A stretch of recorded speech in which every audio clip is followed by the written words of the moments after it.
welcome. My name is Joanna, and before we go any further, I just wanted to say thank you to all those who already subscribed to this channel and for all the likes and comments on the previous videos and all the general support that I had so far. In today's video, we will be focusing on inserting invisible zippers. As I mentioned before, to me, this YouTube channel is more of an extension of what I already do on Instagram, and what I have noticed in my interactions with you guys there is that a lot of people seem to have problems with inserting invisible zippers, or they're almost afraid of the insertion of an invisible zipper. It's somehow problematic for people, and I know it has been for me in the past. I know that there are tips that have made this process a lot easier and smoother for me, and I wanted to share those steps with you in hope that you too will be able to take those steps further and make this process more enjoyable and get better results. To guide us through this process, I created a little mock-up of a lined bodice, and my hope is that at the end of this video you will feel a little bit better equipped to tackle things like horizontal seams and how to align those things, about finishing the top edge of the bodice and the zipper, and how to finish the zipper at the bottom so it actually does blend nicely into the seam. Here we go. So here is my mock-up of the bodice that I mentioned before, and what I tried to simulate in here is a neckline, a waistline, and that bit of a skirt, or what would be your trouser part if you were sewing a jumpsuit. I've also included lining, so we can talk about finishing the invisible zipper off when your lining is involved. For me, the first step of inserting an invisible zipper starts actually with interfacing the zipper opening. Whilst for some people this may be a common sense, to me it was a huge discovery really, and a step that I learned from Gertie, who always recommends to interface your zipper openings, and it's a huge game changer if you don't do it already. Particularly when you're sewing patterns that require the fabric to be cut on a bias. This will stabilize your fabric and prevent it from stretching or shifting as you sew your zipper in. From here, my step 2 would be then to start actually thinking about pinning the zipper in. Now, how do you pin the zipper in so that it's perfectly aligned, so your horizontal seams and all points of reference like your notches always align? Well, this is where I start with basting. For me, basting is the best way to do it, because once you baste the fabric, making sure that all of those points of contact or reference are aligned, then the pinning of your actual zipper becomes a lot easier.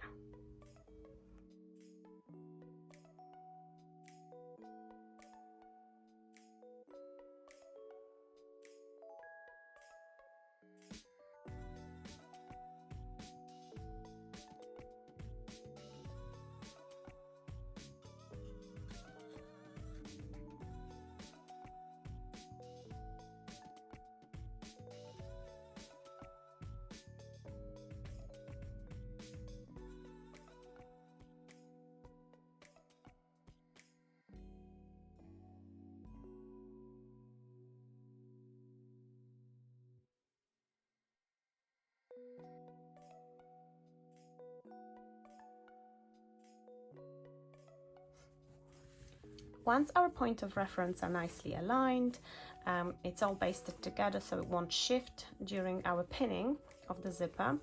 What you need to do is you need to position your zipper so that your zipper pull faces the world. So in this case, you want to make sure that your zipper pull is facing that fashion fabric. So to do that, you will flip that bodice back to front, so you're looking at the wrong side of the fabric. you'll have that seam that we just created during basting, and on that seam you'll place your zipper so that the zipper pull faces that fashion fabric, so it faces the front. Now what you need to do now is just to follow that newly created seam and pin it on both sides.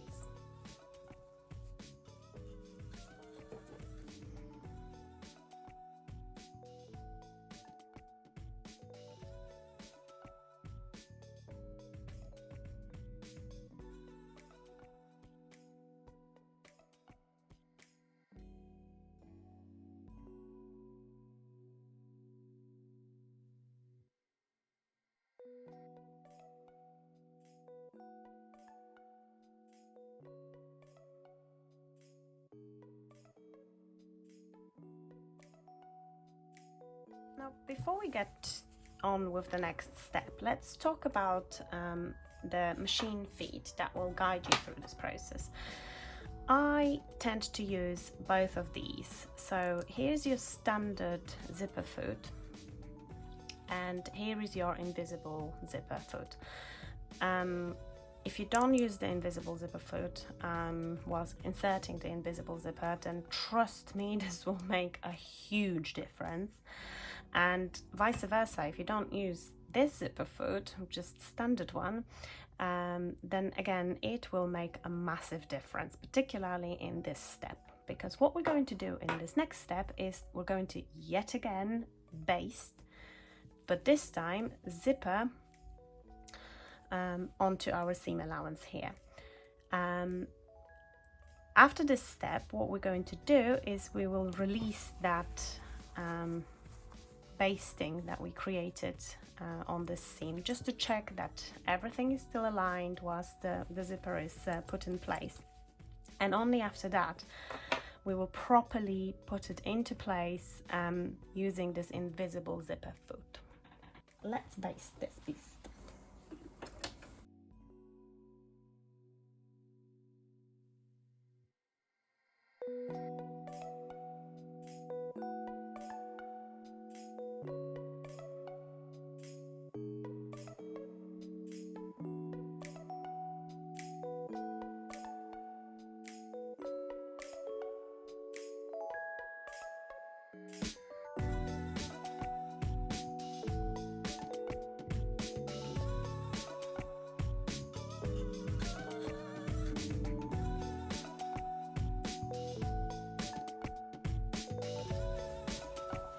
Okay, so let's remove those basting stitches and see how that zipper works, that we're happy with everything before we properly stitch it into place.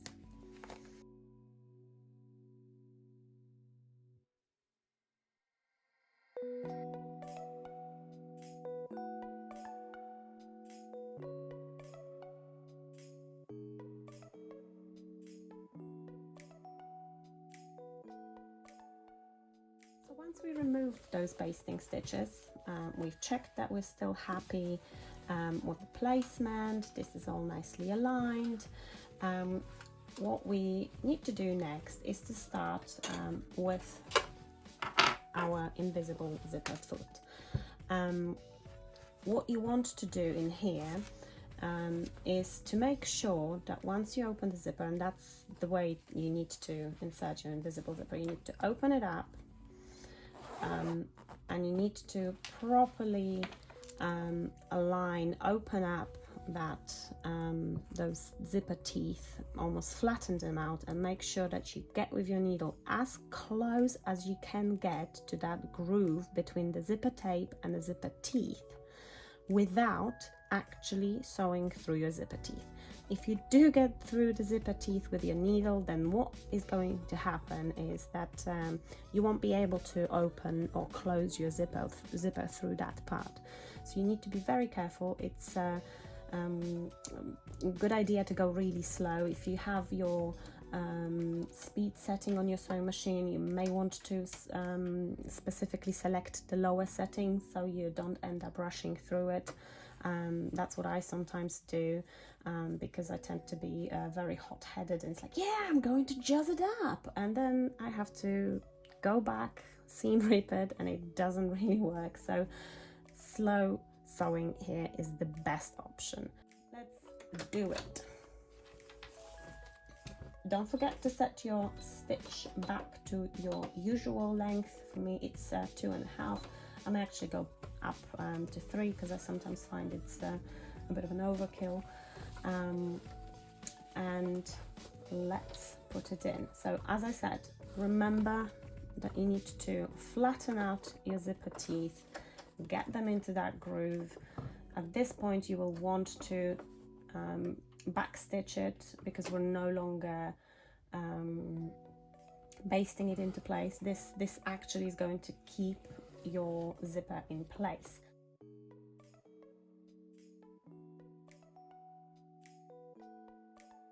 So now we have our zipper inserted. It's all about the finishing touches. So obviously we're going to have to finish it off at the bottom.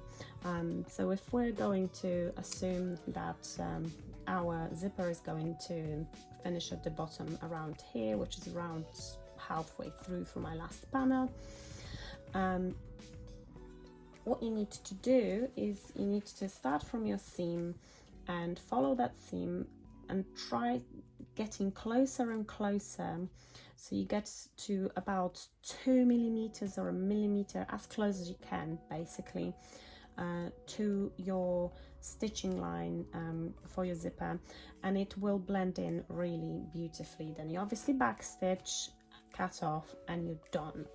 So best way to do it is to use your zipper foot, because it will allow you to get slightly closer to that seam, and you'll just use your standard stitch length,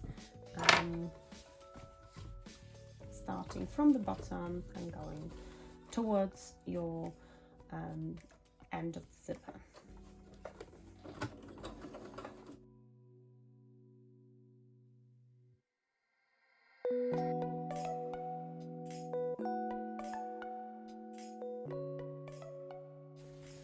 I've gone a bit higher, but it does look pretty good. Obviously you would need to give it a really good press, and this really does blend in. It's absolutely invisible there. Really what we've got left to do is to make sure that we finish the top and the inside with our lining. So you need to open up your zipper here. You would fold that lining along your seam line at the top, or rather neckline at the top, and then slightly, as you can see in here, bend your zip tape so it's nicely encased.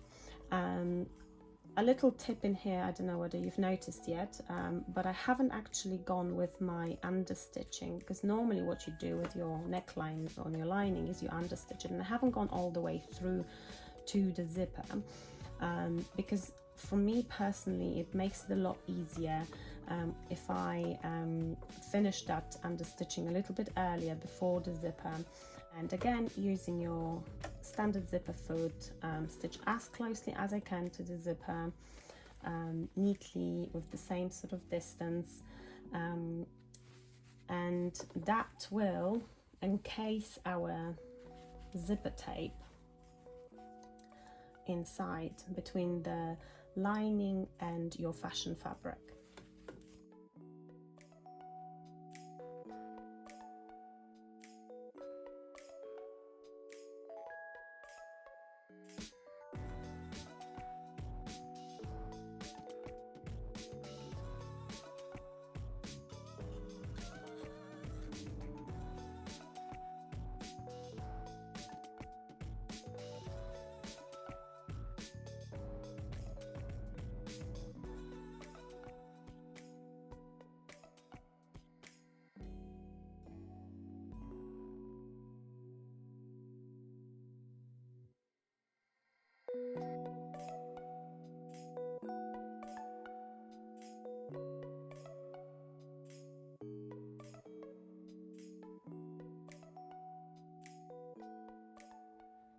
we have it, our aligned top edge, our aligned waistband, finish at the bottom. Once you give it the proper press, this zipper, trust me, is going to be truly invisible. You may want to add some extra understitching around your lining here to keep the lining away from the zipper teeth, and obviously what you need to do is to finish off your waistband by either folding it over and stitching in a ditch, or just stitching it by hand, and effectively you're done. Thank you very much for watching today. I hope this was useful, and if you have any additional comments or tips, perhaps questions that I haven't answered yet, then hit the comment section down below, and I'll see you soon. Thank you, bye!